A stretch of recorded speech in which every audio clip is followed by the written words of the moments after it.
Muy buenas tardes, Elvira. Muy buenas tardes a todos.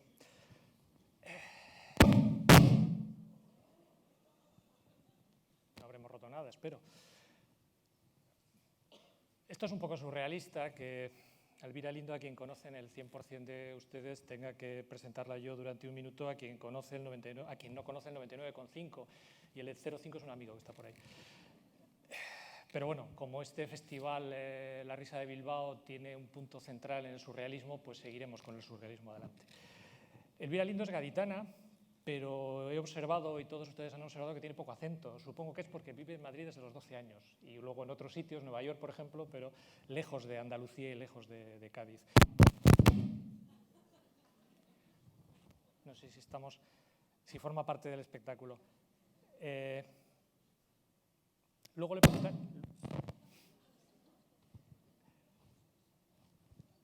No pasa nada a nuestro alrededor. Le voy a decir que luego le preguntaré si le gustan las chirigotas. Es autora de un... O sea que la culpa era mía.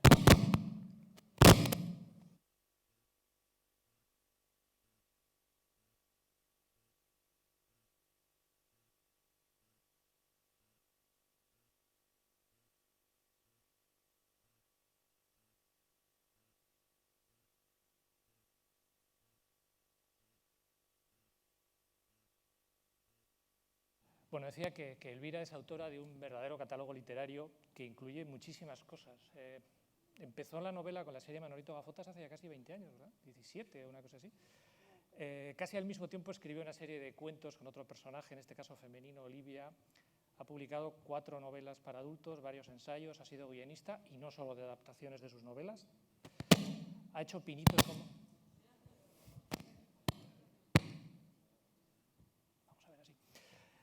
Ha hecho pinitos como autora teatral y hasta ha sido actriz en algunas películas. Le preguntaba hace unos minutos cómo caben tantas cosas en la biografía de una persona a la que, parafraseando el título de su última novela, le queda tanto por vivir. Periodista, locutora, guionista, y aún tiene ganas de hacernos sonreír con muchos de sus textos, con muchos de sus artículos, con muchas de sus novelas. ¿O es pura supervivencia? ¿O hay que hacer sonreír porque si no uno no puede vivir? Bueno, el secreto de haber hecho tantas cosas, aparte de que yo soy una persona activa, ¿no? Pero es que empecé a trabajar a los 19 años. Entonces, claro, son ya 30 años trabajando. Y trabajando mucho. Y con una vocación un poco dispersa, sin decidirme muy bien a qué carta quedarme, diciendo que sí a casi todo lo que me proponían. Yo no he dicho que no casi nunca, o muy recientemente. Entonces, claro, se me han ido acumulando cosas.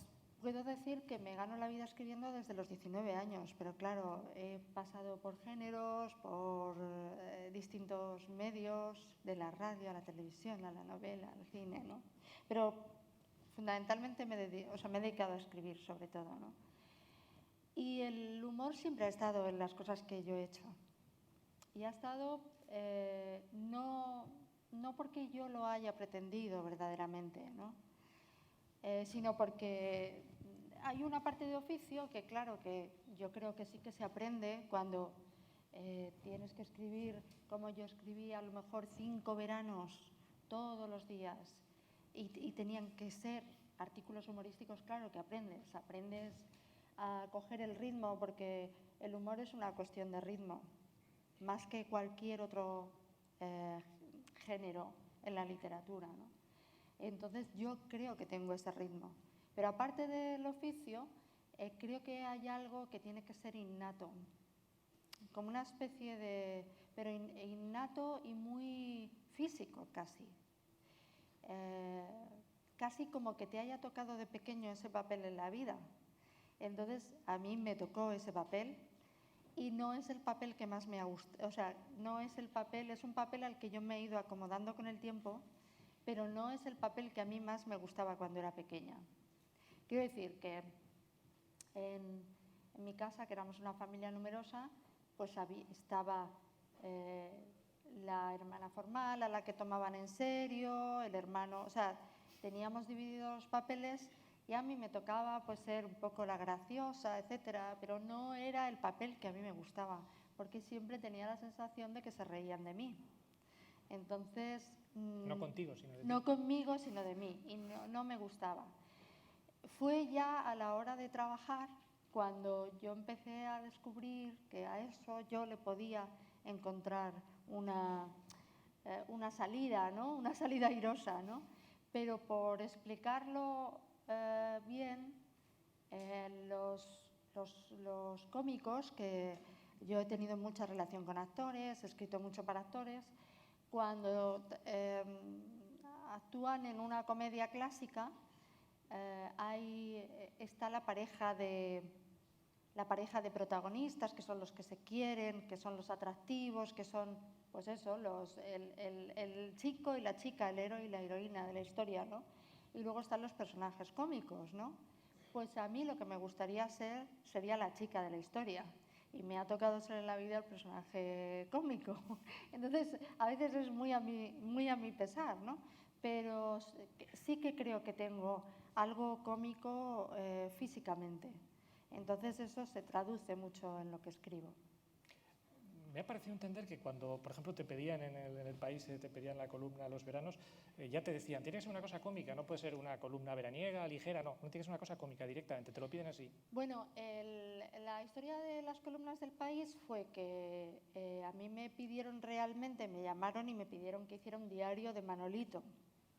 Entonces a mí me deprimió porque dije, bueno, y no voy a hacer esto siempre, ¿no? Y les dije que no. Antes te he dicho que he dicho pocas veces que, pero dije que no. Y entonces me escribieron y me dijeron que hiciera lo que quisiera. Y entonces, pues, cuando me vi con esa libertad, no sabía lo que hacer. Y creo que lo pensé como media hora antes de empezar a escribir esa columna para el periódico. O sea, que empecé a escribir Tinto de Verano, que era así puramente humorístico, pues no sé, si en el periódico se entregan a las 6 de la tarde, pues a las 4 de la tarde y sin saber exactamente de qué iba a escribir.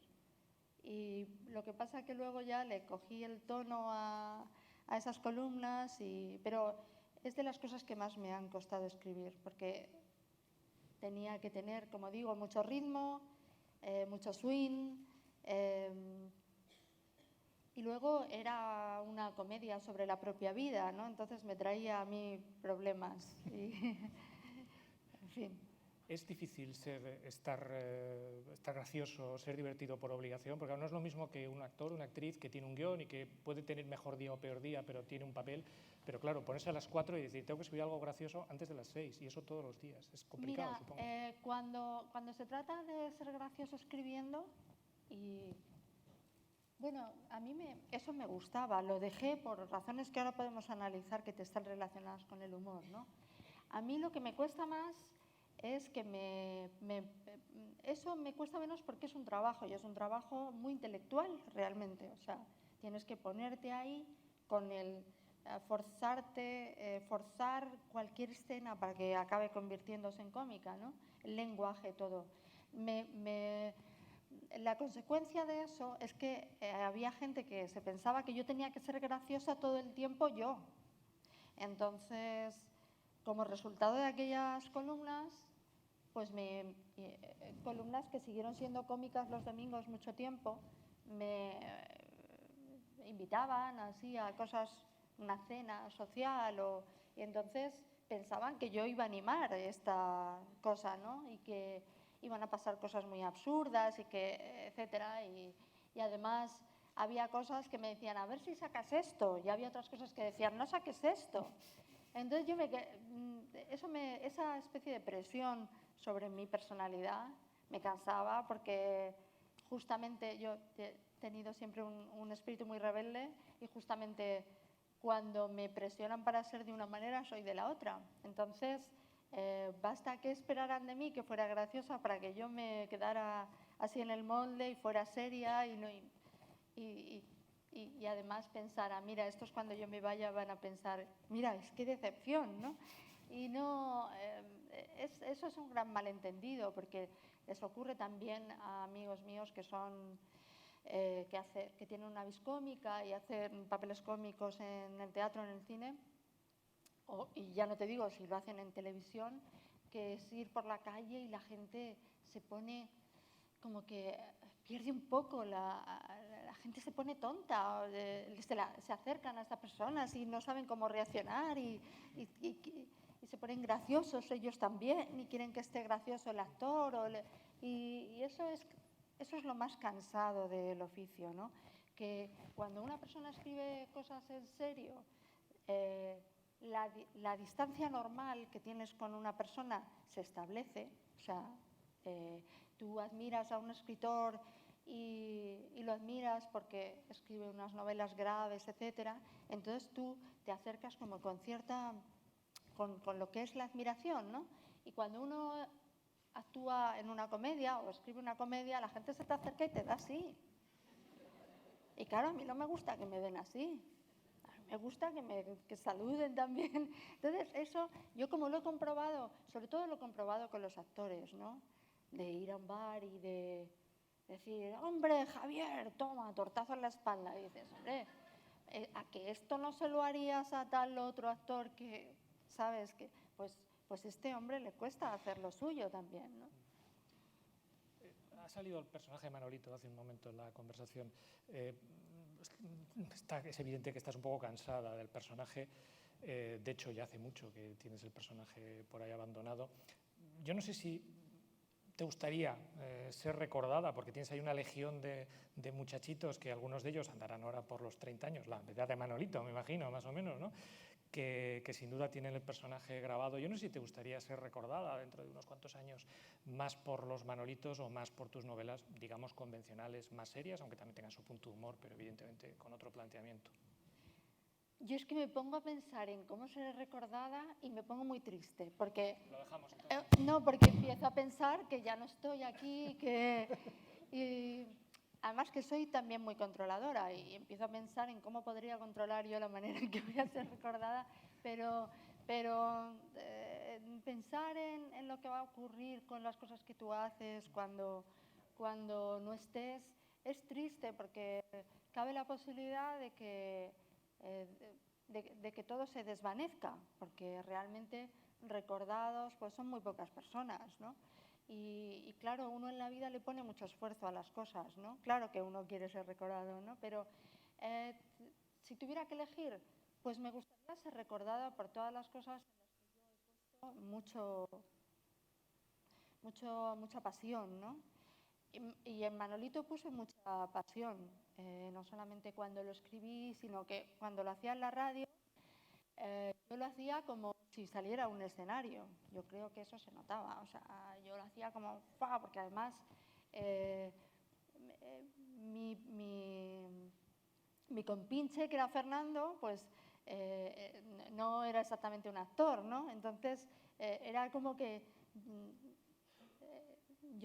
era como la pareja cómica, que hay uno que es muy chiquitillo, muy activo y tal, y luego el grande, que es más lento y más soso y tal. Entonces yo hacía un gran esfuerzo interpretativo haciendo Manolito, ¿no? Entonces hay mucha gente que me recuerda. Yo me monto en un taxi y le digo al taxista a no sé dónde y me dice, usted es Elvira Lindo, me recuerdan por la voz y por la radio y eso, porque mi voz se parece bastante. Yo ponía otra voz, pero se parece bastante a la del personaje, ¿no? Pero también me gustaría mucho que la gente me recuerde o me quiera lo que yo hago, o las otras cosas, porque llevo escribiendo mucho tiempo en el periódico y porque las novelas que he escrito a mí me parece que han llegado a mucha gente, ¿no? También es verdad que sobre ese tópico de qué ocurre si yo soy la autora del personaje de Manolito, etcétera, yo creo que hay veces que los periodistas, y lo digo desde dentro también, porque yo lo he sido, ¿no?, incidimos tanto en una cosa que acabamos pues siempre presentando a un personaje de la misma manera, ¿no? Y digo que a mí también me ha pasado, porque el otro día me dieron unas cuantas entrevistas que yo hice en Radio 3, cuando yo hacía un programa en Radio 3, pues hace muchos años, ¿no? Y le hacía una entrevista a Quino, y al cual pues adoro y admiro y me parece un genio, ¿no? Y yo misma le decía, ¿y no le molesta que le recuerden por Mafalda, no? Y claro, estaba en la misma situación que yo, ¿no? Y decía, pues no, no me molesta, yo quiero mucho al personaje, ¿no? Pero llega un momento que a lo mejor lo que te molesta es que te pregunten que si te molesta, ¿no? Porque ya es como hablar un poco de lo mismo, ¿no? Y el no escribir otro libro de Manolito, pues también ha sido porque, como ha ido pasando el tiempo, sinceramente, para abordar yo otro nuevo libro, que no me importaría porque lo pasaba muy bien, pero tendría que leerme los 7 anteriores, porque no me acuerdo de casi nada. Entonces, pues no tengo, no sé, no he tenido tiempo, no he tenido ganas, y lo voy dejando. No me creo que con lo que se exprime ahora todo hasta la última gota no te han tentado para hacer la enciclopedia de Manolito, Manolito a los 30 años, Manolito mileurista, Manolito a esta edad y sigue con sus padres. No me digas que no te han tentado para eso. Cuando era muy popular, cuando yo estaba en la radio, me llamaban para todo. Me llamaron que si quería hacer anuncios, que si quería, porque era la popularidad de la radio que se oía mucho, para hacer anuncios, para que opinara sobre tal y sobre cual, y ya te digo, de los informativos, de todo. Y yo la verdad es que tuve bastante coraje en eso para quitármelo de encima y para decir, no, el personaje no opina. No opina, porque él está en su mundo y su mundo es su mundo carabanchelero, no sé, su mundo sencillo y al mismo tiempo complicado, de relaciones familiares y de amigos, y no lo quería sacar de ahí. Pero claro, yo con Manolito podía haber ganado mucho más dinero y la verdad es que he ganado mucho dinero porque esto no lo dice nadie en España, ¿eh? Pero he ganado dinero con Manolito porque se ha leído mucho y se vendieron y se venden muchos libros y se ha traducido mucho, pero no porque yo haya traicionado al personaje, yo lo he dejado en su mundo. Si te parece, vamos a hablar del humor en la literatura. Sí, claro. El debate en España, que no pasa en otros sitios, es que la literatura de humor o la literatura con humor o la literatura que tiene ingredientes humorísticos muy claros es considerada un poco de segunda división. No pasa en Inglaterra, no pasa en Estados Unidos, no pasa en otros lugares. ¿Qué es lo que pasa aquí? ¿Por qué aquí, que nos creemos tan graciosos, tan chistosos, todos somos estupendos, tenemos una chispa tremenda? Sin embargo, cuando nuestros críticos, pero también seguramente los lectores, cogen un libro humorístico, dicen, bueno, bien, muy entretenido, pero esto no es literatura, esto no es gran literatura. ¿Qué es lo que sucede? Pues no lo sé. Yo me acuerdo que un director de comedias, no me acuerdo quién, pero decía, sale la gente de una comedia, lo ha pasado estupendamente, te has matado por hacer escenas y chistes inteligentes, sale la gente de la comedia y dice, mira, lo hemos pasado bomba, pero vamos, que era una cosa de... Entonces, eso es la crítica que se suele hacer a una comedia, ¿no? Ayer una señora con muy buena intención, la verdad, o sea que no lo critico porque no es criticable. Estuvo muy cariñosa conmigo en el aeropuerto en un momento desesperado porque me habían perdido la maleta y entonces me acercó y me dijo, bueno, yo quiero agradecerle que mis hijos se iniciaran en la lectura con sus Manolitos, se han hecho unos grandes lectores, se leyeron un libro tras otro, leyeron los 7 libros y cuando se leyeron ya los 7 libros varias veces les dije, y ahora un libro de verdad. Entonces, claro, yo digo, ¿de verdad? O sea, entonces yo creo que yo he tocado dos palos que se infravaloran mucho en España, que son la literatura infantil y el humor. Y ninguno de los dos, lo aclaro ya, los he dejado en ningún momento porque eso se infravalorara, sino porque yo he tenido necesidad de hacer otras cosas. Y porque, no sé si saben, muchos del público sabrán que Antón Chejov empezó haciendo exactamente columnillas cómicas para los periódicos. Entonces, él tenía que hacer una columna cortita, como una especie de cuentecillo, que no hablara de política, porque había mucha censura en ese momento, y bueno, y que fuera cómica y que tuviera una extensión muy corta, ¿no? Entonces llegó un momento en el que le dijo al director del periódico: déjame ser un poco serio, o sea, déjame expresarme, dame un poco de libertad, porque esas columnas suyas se hicieron muy populares y él las publicaba con un seudónimo, ¿no? Pues esa necesidad es la que yo he tenido algunas veces, es decir, que yo no he dejado el humor ni nada de esto, que ahora tengo muchos lectores, no me quejo. Siempre hay alguno que me dice: ¿pero por qué has dejado, como si me ocurriera algo, a mí personalmente, pero por qué has dejado el humor? ¿Por qué? Y yo digo, no, yo no he dejado nada. Lo que pasa que cada historia hay que contarla en un tono y tú a lo mejor quieres contar una historia que es más grave. Pero con respecto a qué es lo que pasa con el humor en España, yo creo que es que aquí hay mucho desprecio por muchas cosas. O sea, hay veces que solamente a veces lo pomposo nos impresiona o nos parece importante, ¿no? Eso ocurre en muchos aspectos de la cultura, ¿no? El que se da importancia. Hay veces que la gente aprecia más a las personas que se dan importancia. Entonces el humor de por sí es algo que es muy natural, que nace, aunque luego haya que elaborarlo en un trabajo intelectual, nace en realidad de las relaciones humanas, ¿no? Entonces tú nunca te colocas por encima de la gente para escribir humor, tú te colocas al ras, ¿no? Entonces, yo creo que también los críticos han ayudado mucho a que el público no aprecie más el humor, ¿no? Porque ya te digo que creo que, como decía Fernán Gómez, en España el efecto fundamental, principal, no es la envidia, sino el desprecio. Y entonces hay una especie de desprecio hacia aquello que por alguna razón parece fácil, pero no lo es, ¿no? Y además el humor es un género muy arriesgado porque te estás poniendo siempre muy en carne viva. Tienes que utilizarte a ti como materia prima humorística y tienes que ponerte así delante de la gente, ¿no? Como el payaso a que le den las bofetadas, ¿no?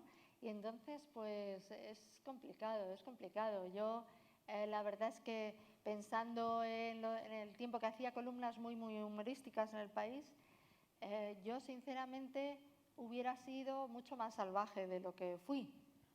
Pero, como estás ahí con tu nombre y además eres una mujer que todo se te mira de una forma mucho más morbosa y más atenta, ¿no? En ciertos aspectos, pues yo creo que eran columnas muy atrevidas, pero podían haberlo sido mucho más. Y yo me hubiera sentido más libre y en un país como con más manga ancha para el humor. Pero bueno, yo me acuerdo que aquel verano, cuando escribí la primera tira de Tinto de Verano, volví a Madrid y en un acto literario me dijeron: ostras, ¿pero qué has escrito este verano? Yo decía: ¿pero qué he escrito? Pues he escrito unos pasajes cómicos basados en mi vida, ¿no? A mí me parecían divertidos, no me parecía que no estaba contando nada, no sé, nada que no se pudiera contar, era un humor bastante, una mezcla de humor atrevido, pero también blanco, etcétera, ¿no? Pero realmente creo que fue difícil, ¿no? Creo que es más fácil de verdad, en España, ser grosero directamente que hacer humor. No sé si me he explicado. Y los críticos, has hablado de las mujeres y el humor y me gustaría que volviéramos luego sobre eso, pero te quería preguntar, a los críticos, ¿has notado que cuando has escrito novelas que no eran ni infantiles, ni que el humor era un elemento crucial, sino novelas más convencionales o más dramáticas, llamámoslas como quieras, te juzgaban con un baremo distinto? Hombre, yo siempre encuentro algo.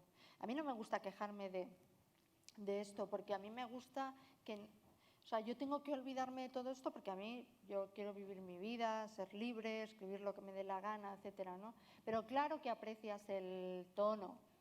A veces un tonillo de condescendencia, ¿no? O de infantilizar a quien ha escrito algo, ¿no? Por el hecho de ser mujer, siempre como de rebajarte la edad, ¿no? De la chica o de la... ¿no?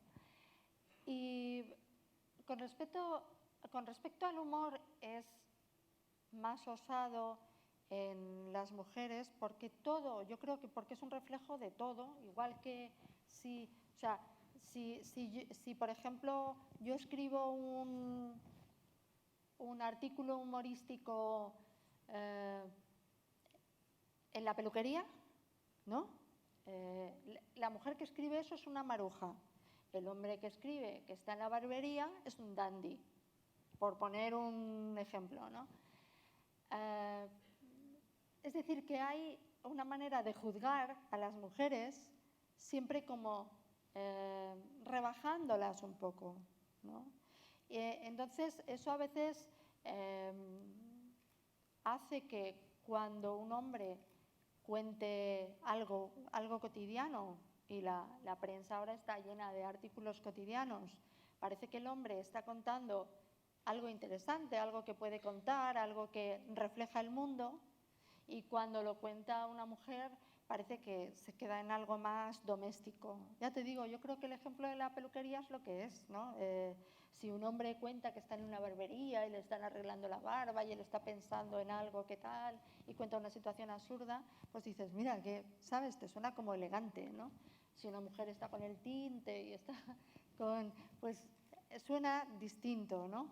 Y yo creo que son como reflejos de cómo hemos sido, porque naturalmente España ha avanzado muchísimo,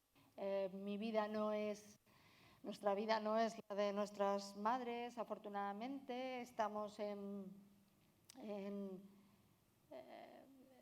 algunos puestos directivos, no en muchos, en la literatura, en el arte, en muchas facetas, etcétera, pero sí que existe un poco de una pizca de condescendencia y eso se nota, pero lo notamos yo creo que mucho más las mujeres, porque es igual que el negro nota más, ¿sabes? A lo mejor un desprecio hacia él que un blanco, ¿no? Entonces hay veces que es verdad que lo que tienes que controlarte es para no ser demasiado sensible, pero a mí, por ejemplo, si he incluido, que yo no he incluido muchas, pero alguna escena sexual en un libro, sé que eso algunos críticos lo van a mirar como si yo fuera la protagonista de esa escena sexual. Eso ocurre porque yo soy mujer, no ocurre no ocurre, creo, con una novela escrita por un varón, ¿no? Pero ya te digo que no, yo estas cosas no quiero nunca que suenen a queja ni nada de esto, ¿no? Sino que es así, que son pasos que se tienen que ir dando poco a poco, ¿no?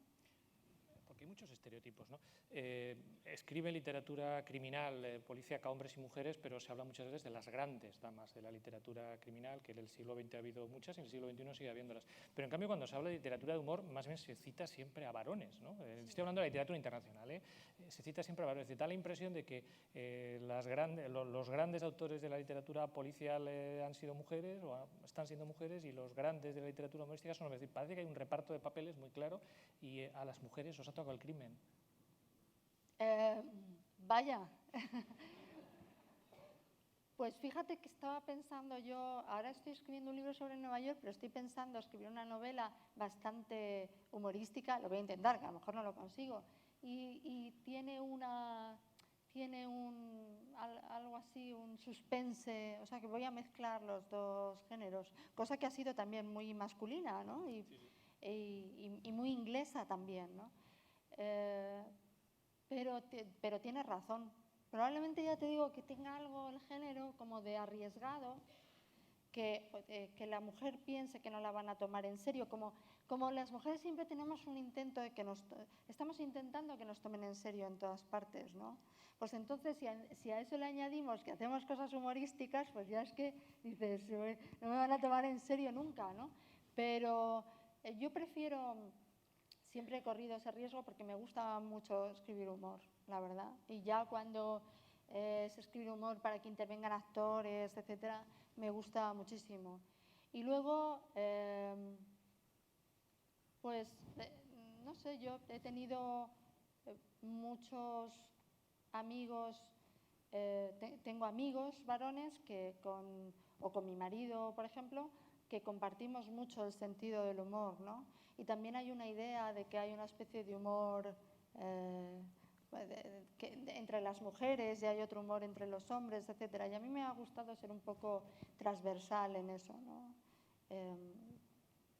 Creo que más bien somos personas que conectamos unas con otras, ¿no? Yo, por ejemplo, que va a estar aquí David Lodge, cuando leo sus novelas o cuando leo las de Tom Sharp, a mí me parece que pueden estar muy en la onda de cosas que yo pueda hacer, ¿no? Igual que, por ejemplo, me puedo sentir muy en la onda de Miguel Miura en diálogos, por ejemplo. Pero es verdad que mujeres hay menos. Hay alguna cuentista con la que me he reído mucho, ¿no? Y siempre, pues, es un poco bruta. A lo mejor es que hay que ser un poco bruto para hacer humor.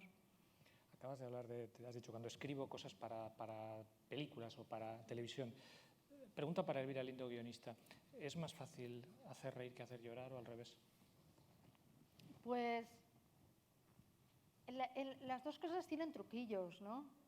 Y entonces lo que yo creo que hay que tratar de no echar mano a los truquillos, porque hacer llorar puede ser fácil y hacer reír a veces puede ser fácil también, porque no hay más que ver programas que hay en la televisión humorísticos y la gente creo que tienen una audiencia grandísima y la gente se ríe con cosas que yo las veo y digo, Dios mío, o sea, me parecen horrendas, ¿no?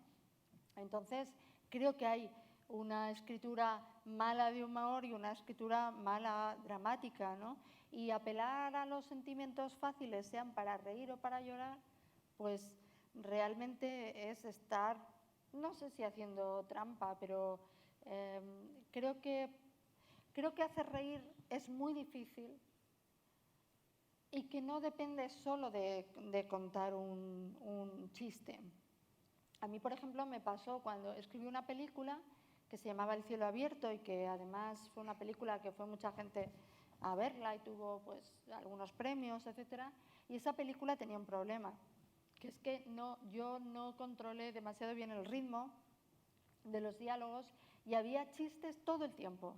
Entonces, yo fui una vez al cine, como vas, para ver cómo reacciona la gente en una película y veía que la gente con sus risas solapaba la siguiente frase, ¿no?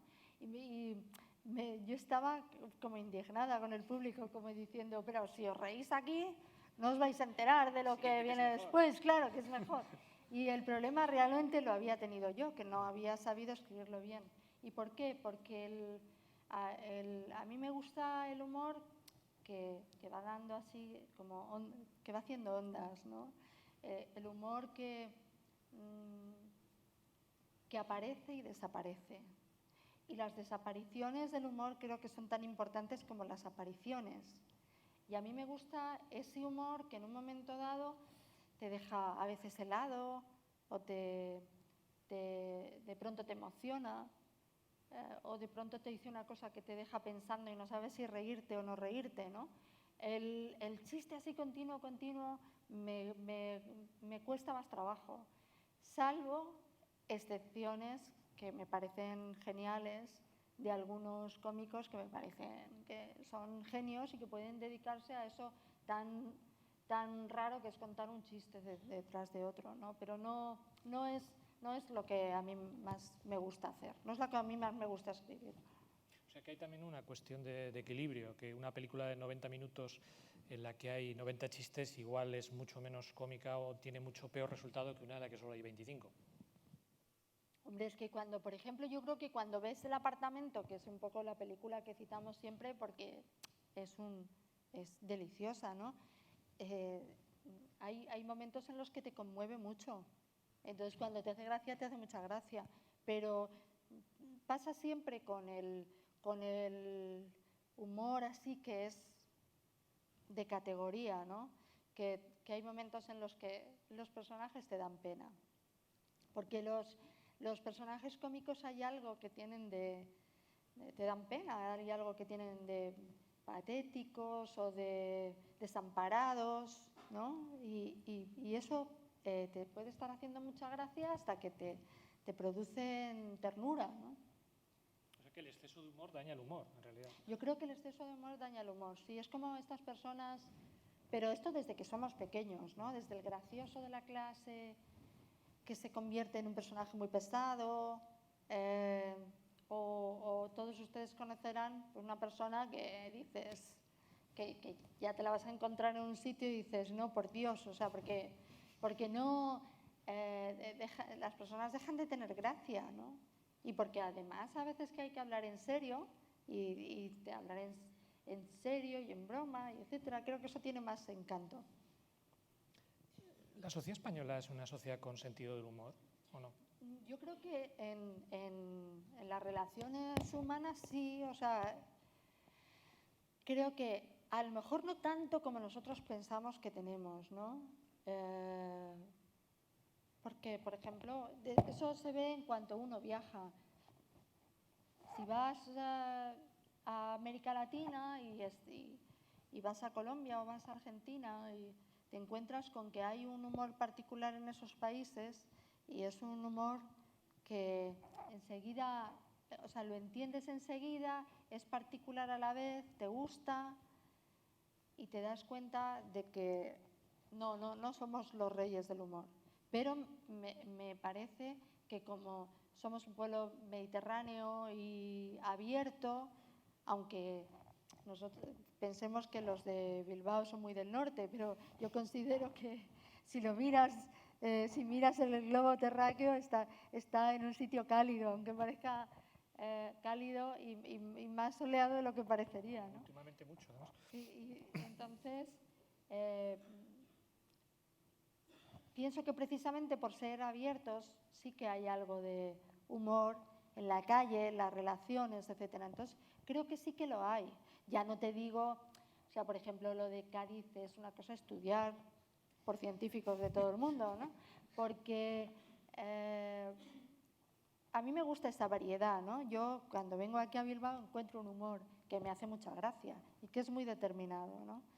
Y es que te vas a Cádiz y parece que has recorrido, no sé cuántos kilómetros habrá, pero parece que has recorrido 5.000 kilómetros, porque es tan distinto que creo que eso es lo que tiene de interesante, ¿no? Un país pequeño con tantos contrastes, ¿no?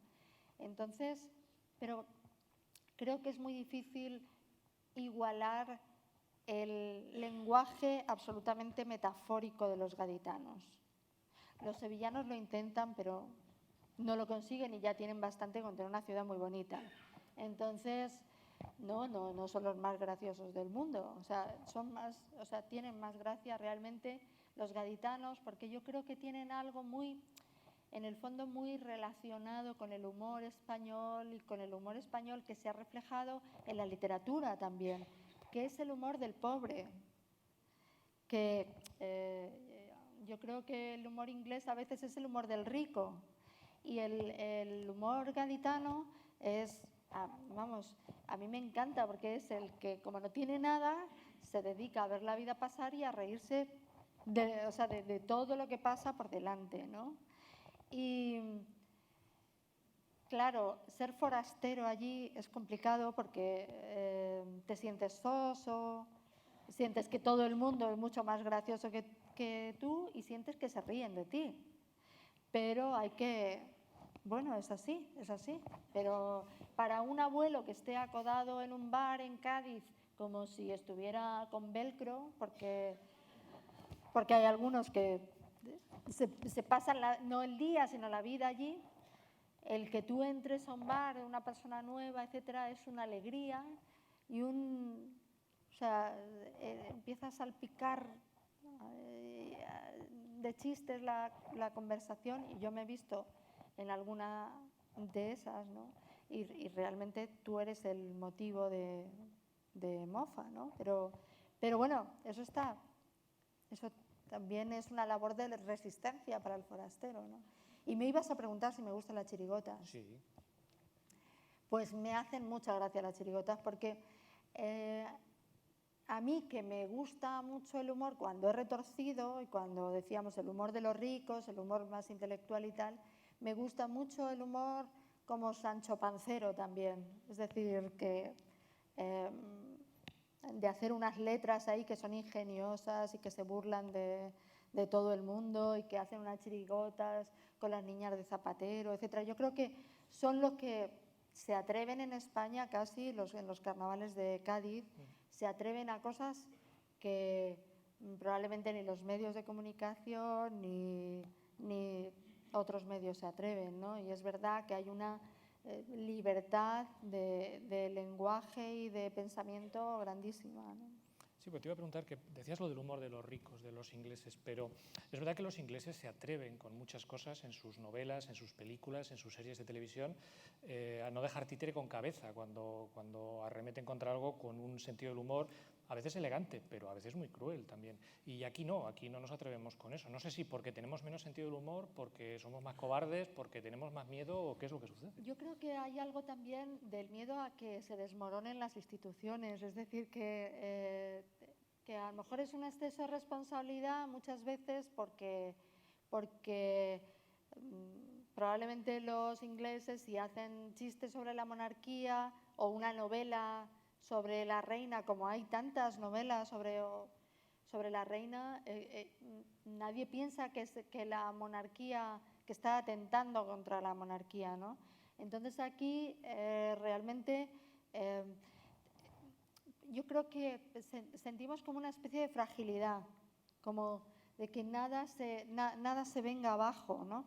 Y aunque hay mucha gente que no es monárquica exactamente, pero sí que hay una especie de miedo por parte de las instituciones a que ocurra algo si se relaja la crítica, ¿no? Pero también, estamos hablando de las instituciones, pero también se produce ese mismo efecto con personas cuya relevancia social e institucional es mucho menor. Pongo un ejemplo inventado, pero todos estamos pensando en ejemplos similares. Si mañana alguien hace una película en la que un fontanero en sus ratos libres es atracador de bancos o violador, el muy honesto gremio de los fontaneros se queja, seguro, porque esto ha pasado ya. Sí, es decir, sí. Da la impresión de que tenemos un escaso sentido del humor con Sí, nosotros sí, mismos, que tenemos dificultades para diferenciar la ficción de la realidad. Vamos, yo recibes un montón de quejas siempre. Yo me acuerdo de una columna que yo hice sobre que a mí no me gustaría ser ni princesa, ni reina, ni nada de esto, porque me parece un coñazo de vida. Realmente creo que es mucho mejor estar bien situado en la vida y hacer lo que te dé la gana. Y entonces ponía el ejemplo, porque vamos, o sea, tal y como llega uno, cómo sale uno de un avión, que lo que te apetece es tumbarte en el hotel según llegas o en tu casa, muchas veces con un problema de sueño, de jet lag y tal. Tú llegas a un sitio e indefectiblemente te bailan unos bailes regionales, digo, pues, y hay unas dulzainas por allí y unas gaitas y no sé qué y tal. Bueno, pues es que me parecía muy sensato lo que estaba diciendo. Bueno, pues resulta que era el principio del momento de Internet, ¿no? ¿Y cómo me iba a imaginar yo que iba a haber unas webs de dulzaineros que me amenazaron con presentarse a las presentaciones de mis libros para tocar la dulzaina cuando... Lo que yo te decía. Claro, entonces yo me quedé asustada, dije, porque... Claro, el Internet ha ayudado a toda esta gente a organizarse. a organizarse a las personas más, a los colectivos más absurdos, y no quiero decir que el de los No vengan aquí los colectivos. sea absurdo. Pero bueno, hice otro artículo sobre estas madres que hay ahora, estas madres que aman violentamente a sus hijos y que han inventado la maternidad. Hay ahora unas madres que han inventado la maternidad en el siglo XXI, ¿no? Entonces hice ahí una pequeña critiquilla a ellas, no me voy a meter en su vida.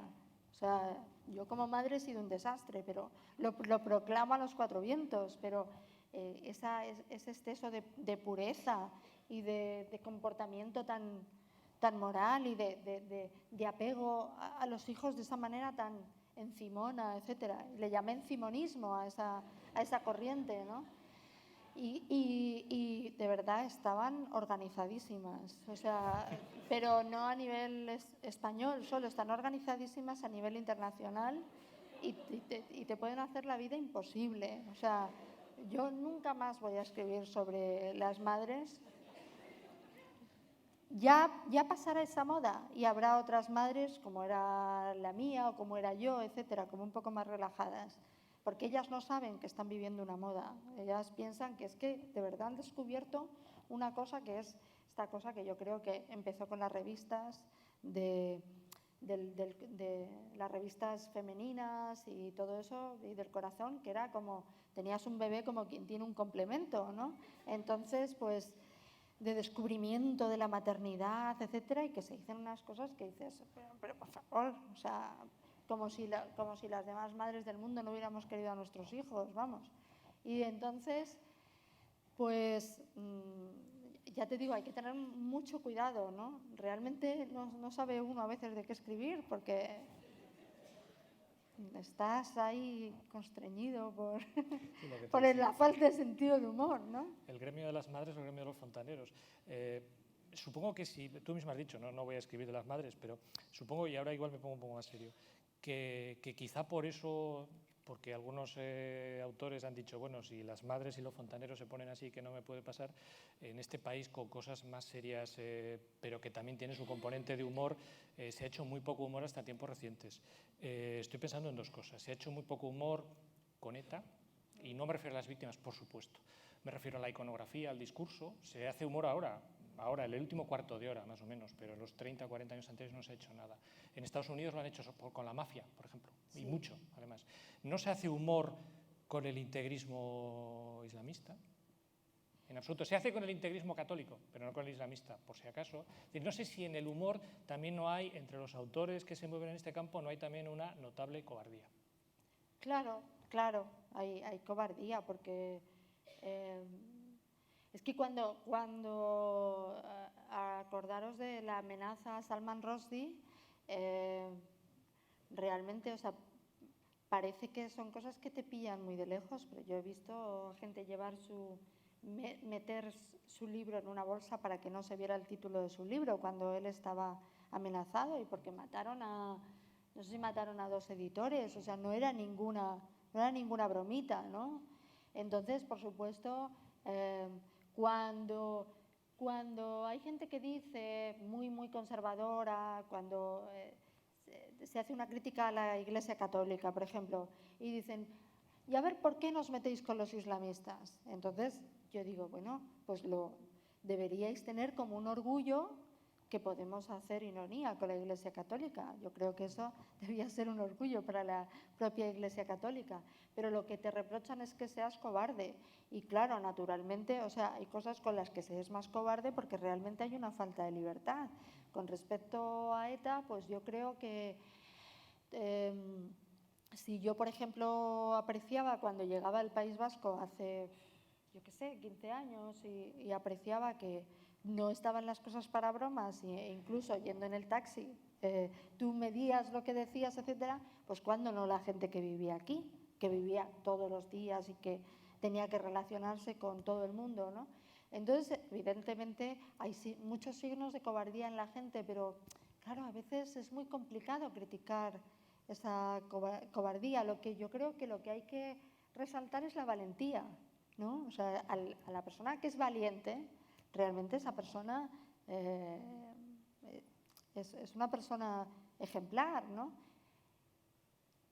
Yo hice un artículo sobre algo de ETA que a mí me hacía gracia, ¿no? Que era sobre uno de los primeros partidos que finalmente ilegalizaron, etcétera, ¿no? Hace años, ¿no? Entonces, había varias mujeres presentando ese partido, ¿no? Y claro, lo hice un poco como con el chiste aquel de cómo sabes que soy bombero, ¿no? Y dices, pues por el casco, la manguera, la escalera, etcétera. Pues realmente es que el aspecto era verdaderamente muy de la iconografía etarra, ¿no? Entonces ahí me pillaron por los dos lados. Por un lado, por los que simpatizaban con eso me escribieron, y por otro lado, de repente las mujeres que decían, estás criticando los peinados de las mujeres y que no van guapas y todas esas cosas, ¿no? Y dije, pues sí, hombre, pues ¿por qué voy a decir que van guapas? Qué tontería, ¿no? O sea, que hay cosas que evidentemente cuando se ensancha la libertad y podemos hablar, etcétera, pues hay cosas que realmente con respecto a esa estética y todo eso es que se pueden hacer un montón de gracias, porque es una estética muy particular y es un mundo muy particular y de una especie de seriedad y de falta de sensualidad que todo el mundo lo aprecia y todos lo estamos viendo, pero cuando no se puede decir no se dice, ¿no? ¿Hay algo que atente más contra el humor que lo políticamente correcto? Pues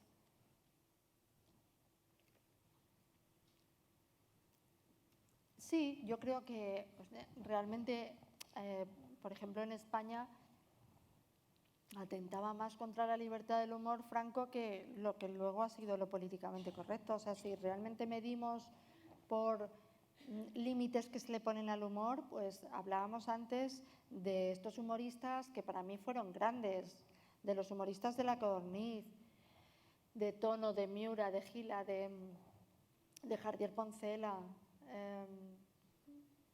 eran grandes, de Julio Camba, etcétera, pero había temas o asuntos de los que no podían hablar.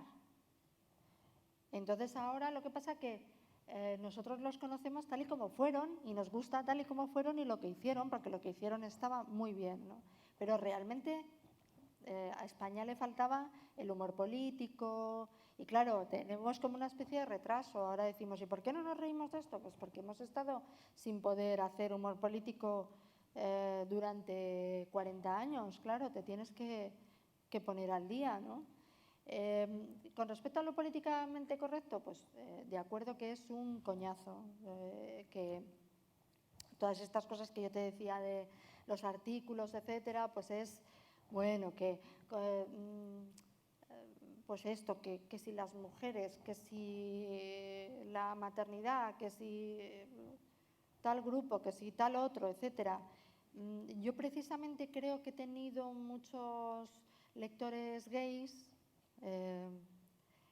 y que he sido de alguna forma muy icónica para ese sector porque hacía un humor muy desvergonzado. Entonces, realmente conectaba con un tipo de hombre español que no era tan rígido como el hombre español, ¿no?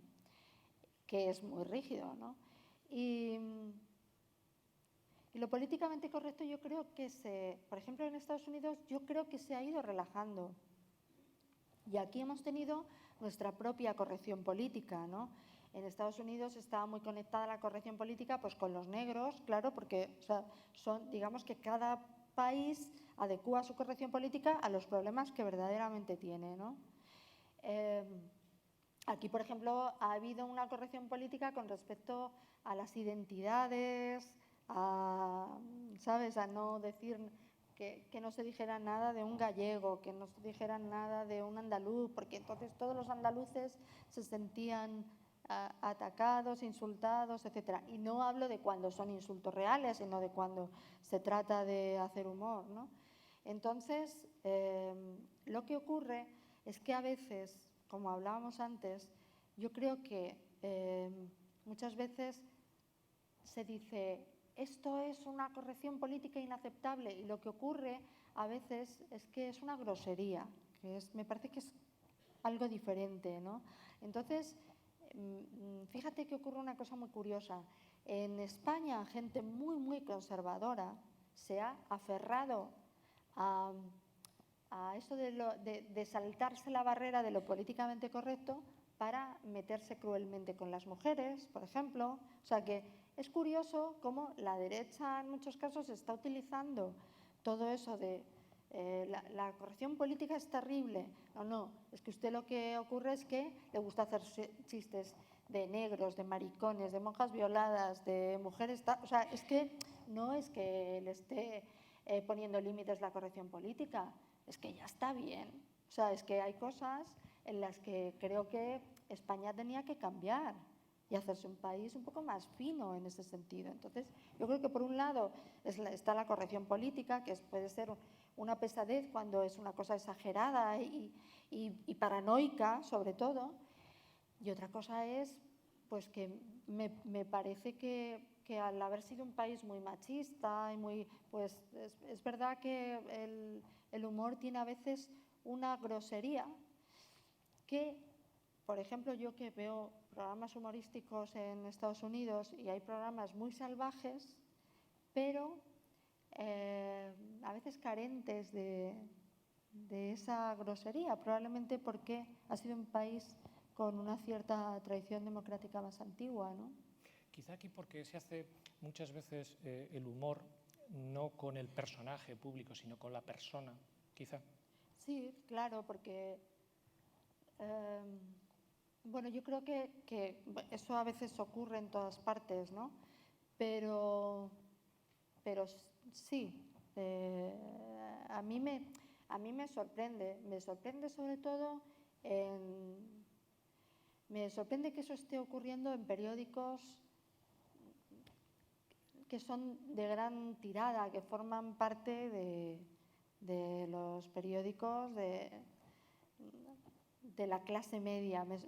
Eso me sorprende, porque yo creo que lo que sí que distinguen muy bien en el mundo anglosajón es lo que es una mierda de revista, una basura de periódico, un periódico amarillista, o donde tú esperas que muchas de las cosas que se dicen no sean verdad, no están muy bien probadas, son bulos, son rumores, son fotos falsas, etc. Entonces es como un poco que tú tienes la oportunidad de retirarlo así. Pero eso se ha ido introduciendo, pero eso no ocurre en los buenos periódicos. En los buenos periódicos no entra eso. Y eso yo creo que en España se ha ido introduciendo en exceso en los medios normales, no ya digamos en la televisión, que está completamente invadida, ¿no? por esa grosería. Y fíjate que yo trabajé en los medios, en la Radio Nacional, en los años 80, ¿no?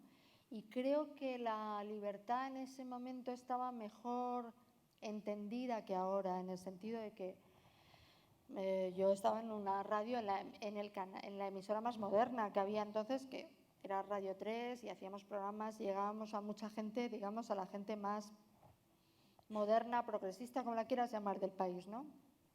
Y decíamos muchas cosas, pues sí que hablábamos del rey, de todo, ¿no? Pero había muchas... pero era una forma de practicar la libertad muy diferente. Lo que pasa es que decías, bueno, la corrección política efectivamente es utilizada por gente sobre todo de extrema derecha quizá, ¿no?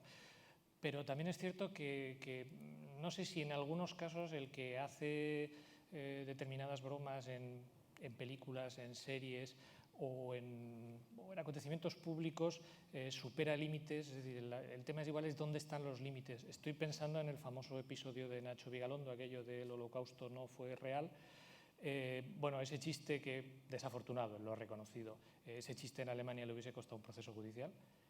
Aquí no, pero en cualquier caso hubo mucha gente que dijo se ha pasado, es decir, el chistecito ha pasado algunos límites. ¿Hay que límites, hay que poner límites realmente o no hay que ponerlos? Y el sentido común es lo que debe establecer algún límite. Yo creo que el sentido común te lo dice a ti mismo, ¿no?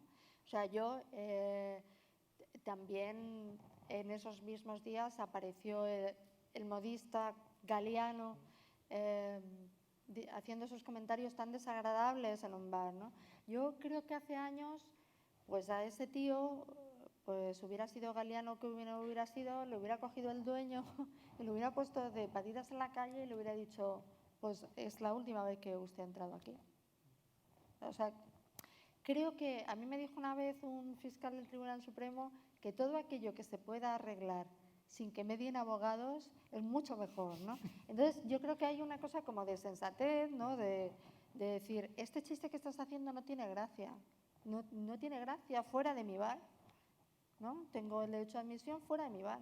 Y me parece más, bueno, incluso más ejemplar, porque lo que ocurre cuando la medida es exagerada es que esa persona ya provoca cierta lástima, ¿no? Porque lo ves, dices, este es un borracho, un alcohólico que no se sabe reprimir, etcétera, ¿no? Entonces, lo de Nacho Vigalondo, pues lo que hablábamos antes, yo creo que es lo que ocurre en España, que no se sabe, a veces no sabemos distinguir el medio para el que estamos hablando, ¿no? Él hace un tipo de cine y de humor pues muy subversivo, como lo quieras llamar, ¿no? Pero claro, en ese momento había entrado ya en el mundo de los chicos buenos y había hecho una campaña de publicidad para el diario El País, ¿no? Entonces, es ese tipo de cosas que una persona que está familiarizada con los medios debe entender. Dice, yo soy la cara que salgo promocionando un periódico, entonces ya no es que nadie te lo tenga que decir, es que yo creo que uno se da cuenta. Pero aparte, lo del Twitter tiene un problema, yo creo que para los españoles que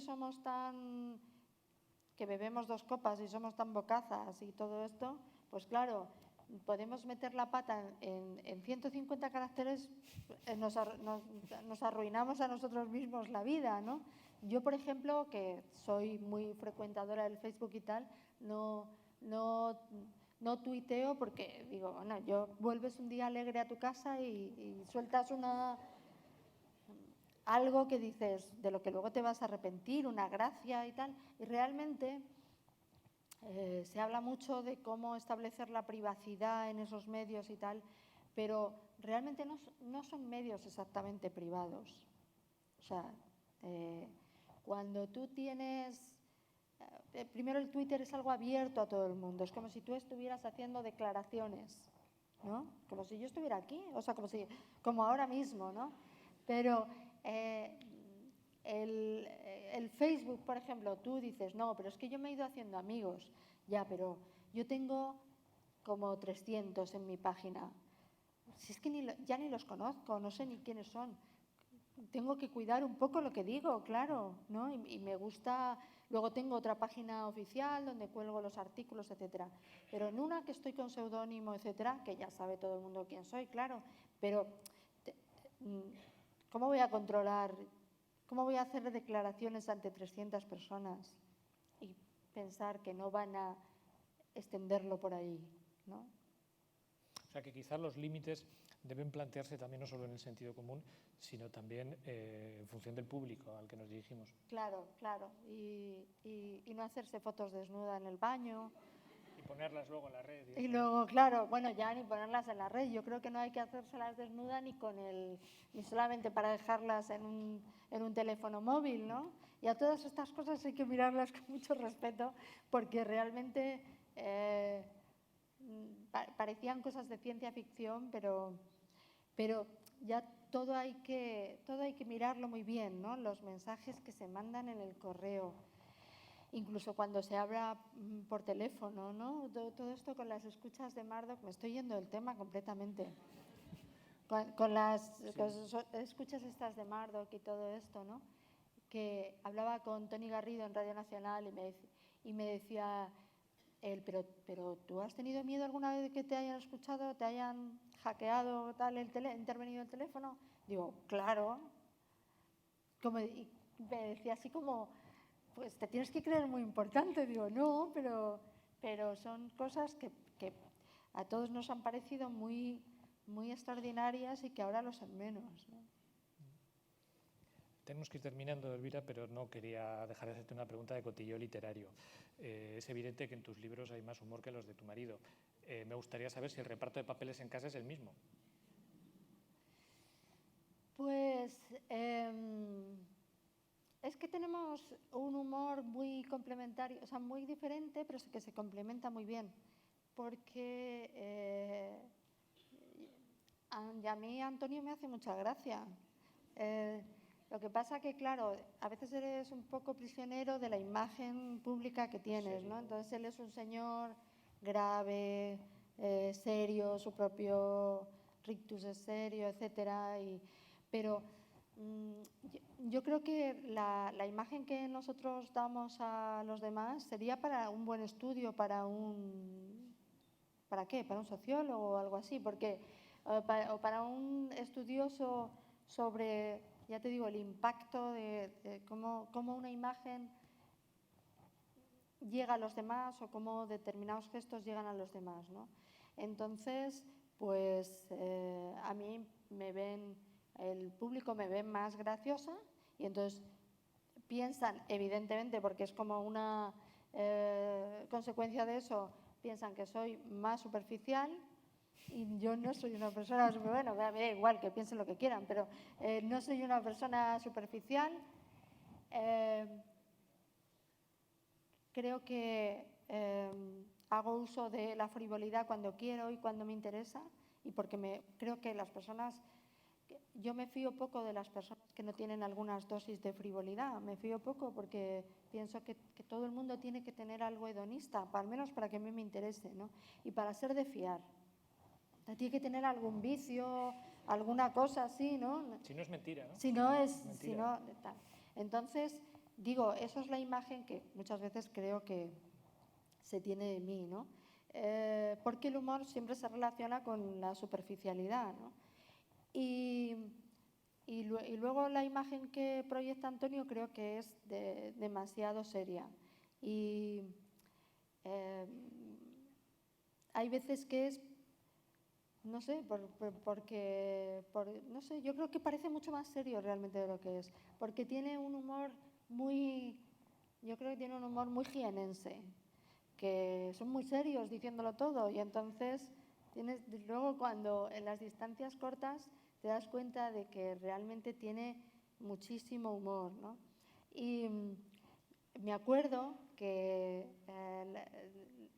hice yo un viaje sola a Nueva York, él me estaba esperando en casa, yo había ido a algo de trabajo a Madrid, entonces llegué a Nueva York y me encontré con un exministro, que no voy a decir cuál es, con uno, que además se portó muy bien porque me llevó los exministros, bueno, esta gente siempre tiene coches esperándoles y me llevó a mi casa. Y entonces me dice, ¿qué está escribiendo Antonio? Pero como, ¿sabes? Como, ¿qué está escribiendo Antonio?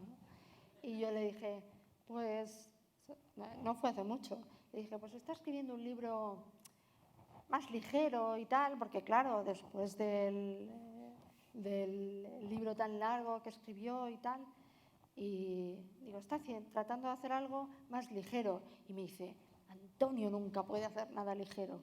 Entonces yo llegué a casa y le dije, se lo voy a contar porque le va a fastidiar. Y entonces le dije, mira, me he encontrado a fulanito, me has traído hasta aquí y me ha dicho, Antonio nunca puede hacer nada ligero, ¿no? Y lo que para este señor era un piropo, él dijo, pero, ¿qué hijo de puta?